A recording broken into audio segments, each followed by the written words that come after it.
कुणाच्याही वाट्याला कधीही येऊ नये असं दुःख महाराष्ट्राच्या पहिल्या महिला उपमुख्यमंत्री सुनेत्रा पवार यांच्या नशिबी आलं. महाराष्ट्राच्या पहिल्या महिला उपमुख्यमंत्री होण्याचा मान सुनेत्रा पवार यांना मिळाला, पण तो असा मिळावा याचा कोणी स्वप्नातही विचार केलेला नसेल. यासाठी त्यांना मोजावी लागलेली किंमत आयुष्यभर चुकवता येणारी नाहीये. पण सुनेत्रा पवार यांच्या वाट्यातले अडथळे काही संपत नाहीयेत. आता तर ही ओळख टिकवण्यासाठी सुद्धा सुनेत्रा पवार यांना झटावं लागतंय. अजित पवार या नावातली ताकद आणि पक्ष नेतृत्व दाखवण्यासोबतच प्रतिष्ठेचाही प्रश्न आहे. आणि म्हणून सुनेत्रा पवार यांच्यासाठी ही निवडणूक म्हणजे पहिलीच मोठी राजकीय परीक्षा ठरणार आहे. कारण त्यांना फक्त ही निवडणूक जिंकून दाखवायची नाहीये, तर अशा बऱ्याच गोष्टी आहेत ज्या सिद्ध करून दाखवायचंय. तेव्हाच बारामतीतलं आणि राष्ट्रवादी काँग्रेस पक्षातलं वर्चस्व राखता येईल. सुनेत्रा पवार यांच्यासाठी ही निवडणूक म्हणजे सत्ता, वारसा आणि प्रतिष्ठेची लढाई आहे. पण त्या जर ही निवडणूक जिंकल्याच तर इतिहासाची पुनरावृत्ती झाल्याचं सुद्धा पाहायला मिळेल. ते कसं आणि सुनेत्रा पवार यांच्यासाठी ही निवडणूक सर्व अंगानं कशी महत्त्वाची आहे या सगळ्याविषयी सविस्तर जाणून घेऊयात. पण त्याआधी हा व्हिडिओ जर का तुम्ही यूट्यूबवर पाहत असाल तर महाराष्ट्र टाइम्स ऑनलाईनच्या यूट्यूब चॅनलला सबस्क्राईब करा आणि जर का फेसबुकवर पाहत असाल तर फेसबुक पेजलाही लाईक आणि फॉलो करा. बारामतीसह संपूर्ण राज्याचं लाडकं व्यक्तिमत्व असणाऱ्या अजित पवार यांचं अशा प्रकारे विमान अपघातात निधन होणं ही घटना महाराष्ट्राला सुन्न करून गेली. अजित पवारांचं निधन झाल्याच्या 3 दिवसांनीच सुनेत्रा पवार यांनी उपमुख्यमंत्री पदाची शपथ घेतली. डोळ्यात अश्रू, चेहऱ्यावर आयुष्यभराच्या वेदना आणि पदरात पडलेलं दुःख घेऊन सुनेत्रा पवार नव्याने उभ्या राहिल्या. कुटुंबासोबतच राज्यातल्या जनतेलाही कुटुंब मानून सुनेत्रा पवारांनी अजित पवारांची जागा घेतली. फक्त उपमुख्यमंत्री पदच नाही तर राष्ट्रवादी काँग्रेस पक्षाच्या राष्ट्रीय अध्यक्ष पदाची धुरा सुद्धा आता त्यांना सांभाळावी लागते. मी कामाचा माणूस आहे, मी कामाचाच माणूस आहे हे ठासून सांगणाऱ्या अजित पवारांची पोकळी भरून काढण्याचं काम आता सुनेत्रा पवार करतायत. पहाटेच दौरा करणं, शेतकऱ्यांच्या बांधावर जाणं, त्यांच्या समस्या ऐकणं इथपासून ते पक्षांतर्गत सर्व जबाबदाऱ्या पार पाडण्याचे कष्ट घेताना त्या दिसतात. पण सुनेत्रा पवार राज्याच्या पहिल्या महिला उपमुख्यमंत्री ठरल्या असल्या तरी त्यांना हे पद राखण्यासाठी निवडणुकीचा सामना हा करावाच लागणार आहे. बारामती विधानसभेची पोटनिवडणूक ही फक्त एक साधी निवडणूक नाहीये.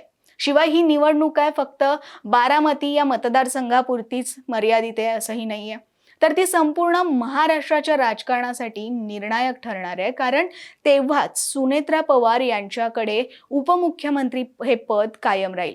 विशेषतः सुनेत्रा पवार आणि त्यांच्यासोबतच दिवंगत नेते अजित पवार यांच्या राजकीय वारशाचं भवितव्य ठरवणारी ही निवडणूक असल्याचं सांगितलं जात आहे. एरवी अजित पवार यांची ढाल बनून वावरणाऱ्या सुनेत्रा पवार यांना आता दादांशिवायच लढायचंय आणि या राजकीय परीक्षेत स्वतःला सिद्धही करायचंय. थोडक्यात सांगायचं झालं तर ही निवडणूक साधी निवडणूक नसून राजकीय परीक्षा आहे, व्यक्तीचीही आणि पक्षाचीही.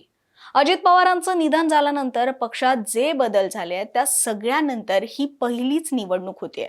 त्यामुळे या बारामती पोटनिवडणुकीच्या निकालावरून राष्ट्रवादी काँग्रेसची ताकद मोजली जाईल हे नक्की. आणि त्यातही ही बारामती आहे. वर्षानुवर्ष वर्चस्व गाजवलेला हा मतदारसंघ म्हणजे पवार कुटुंबांचा बालेकिल्ला. हे तर शाळेतलं पोरगही सांगेल. पण हीच ओळख टिकवणं काहीसं अवघड होताना दिसतंय. याचं कारण म्हणजे सुनेत्रा पवार यांच्या विरोधात उमेदवारी देऊन उभं करण्यात आलेलं आव्हान. खरं तर ही निवडणूक बिनविरोध होईल असंच सर्वांना वाटत होतं. आपल्याकडे एखाद्या बड्या नेत्याचं निधन झालं आणि त्या जागी जर त्यांच्या कुटुंबातून कोणी निवडणुकीला उभं राहिलं तर त्यांना विरोध केला जात नाही, त्यांच्या विरोधात उमेदवारही दिला जात नाही. त्यात अजित पवार यांच्यासारख्या एका बड्या नेत्याच्या निधनानं ही पोटनिवडणूक लागली आहे आणि त्या जागी त्यांच्या पत्नी म्हणजे सुनेत्रा पवार उभ्या राहिल्यात आणि तेही पवारांचं होमग्राऊंड मानलं जाणाऱ्या बारामतीतच. म्हटल्यावर कुणालाही असंच वाटलं असतं की ही निवडणूक ही बिनविरोधच होईल. याशिवाय अजित पवार यांच्या निधनानंतर निर्माण झालेलं भावनिक वातावरण तर प्रचंड मोठं आहे. पण घडलं उलटच. सहानुभूतीचा फॅक्टर असताना सुद्धा अनेक इच्छुकांनी निवडणुकीच्या रिंगणात उतरून सुनेत्रा पवार यांच्यासाठी ही निवडणूक काहीशी अवघडच करून टाकली आहे. पण आधी सुनेत्रा पवार यांच्यासाठी ही निवडणूक कशी महत्वाची आहे हे एकदा समजून घेऊयात. सगळ्यात पहिलं म्हणजे सुनेत्रा पवारांच्या करिअरचा टर्निंग पॉइंट. यापूर्वी सुनेत्रा पवार निवडणूक लढल्या होत्या. अजित पवार असताना सुनेत्रा पवार नणंद सुप्रिया सुळे यांच्या विरोधात पहिल्यांदाच लोकसभेच्या निवडणुकीत उतरल्या होत्या. पण त्यात त्यांना पराभव पत्करावा लागला होता. पण त्या निवडणुकीचा राष्ट्रवादी काँग्रेस पक्षाला फारसा फरक पडला नाही आणि सुनेत्रा पवार यांनाही पडला नाही. इथे राष्ट्रवादी महायुती सरकारसोबत सत्तेत होती, तर पुढे सुनेत्रा पवार यांचीही राज्यसभेत वर्णी लागली. पण आता जर पराभव झाला तर सुनेत्रा पवारांसोबतच राष्ट्रवादी पक्षासाठी हा मोठा राजकीय धक्का ठरू शकतो. आणि जर त्या ही निवडणूक जिंकल्या तर पक्षातली त्यांची ताकद आणखी बळकट होईल. दुसरं कारण म्हणजे महाराष्ट्राच्या राजकारणात स्वतःची ओळख निर्माण करण्याची हीच मोठी संधी आहे. सहानुभूतीची लाट तर आहेच, पण इतक्या उमेदवारांनी विरोधात जाऊन सुद्धा सुनेत्रा पवारांनी निवडणूक जिंकून दाखवली असाही एक मेसेज जाईल. निवडणूक एकतर्फी झाली नाही तरी बारामतीच्या जनतेचा कौल हा सुनेत्रा पवारांनाच मिळाला हे स्पष्ट होईल. शिवाय तिसरं कारण म्हणजे केवळ नावापुरतं नाही तर खरं वर्चस्व स्थापन करणं. कारण सुनेत्रा पवार यांच्याकडे पक्षातले महत्वाचे हक्क आल्यापासून अंतर्गत वादाच्या चर्चाही समोर आल्या. काही नेते हे पक्ष हायजॅक करत असल्याचा आणि सुनेत्रा पवार यांना कंट्रोल केलं जात असल्याचा जो आरोप केला जात होता, या चर्चांनाही या निकालातून त्या सडेतोड उत्तर देऊ शकतात आणि आपसुकच त्यांचा पक्षातला दबदबा सुद्धा वाढेल. त्यामुळे ही निवडणूक त्यांच्यासाठी फार महत्वाची मानली जाते. शिवाय विरोधकांच्या दृष्टीनं सुद्धा ही बारामतीची पोटनिवडणूक सगळ्यात मोठी संधी आहे. आजवर पवार कुटुंब आणि अजित पवार यांचाच या मतदारसंघावर पकड राहिला.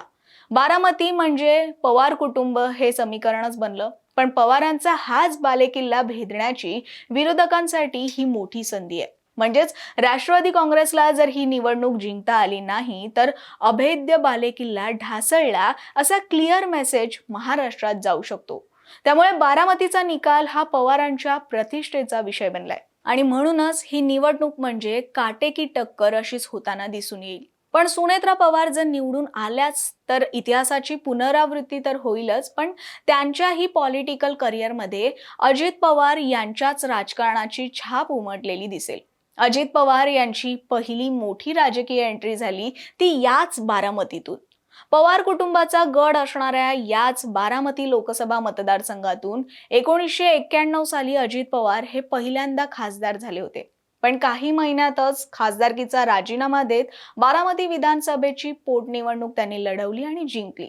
त्यानंतर आजतागायत अजित पवार यांचाच बारामतीत झंझावात कायम राहिला.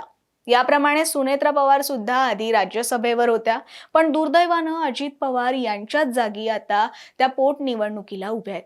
जर त्या ही निवडणूक जिंकल्या तर अजित पवार यांच्याप्रमाणेच त्यांच्याही राजकारणाला सुरुवात होईल असं दिसेल. याशिवाय याआधी बारामती या मतदारसंघातून काँग्रेसच्या मालतीबाई शिरोळे याच एकमेव महिला आमदार राहिल्या. पण सुनेत्रा पवार यांच्यामुळे बारामतीला दुसऱ्या महिला आमदार मिळू शकतात.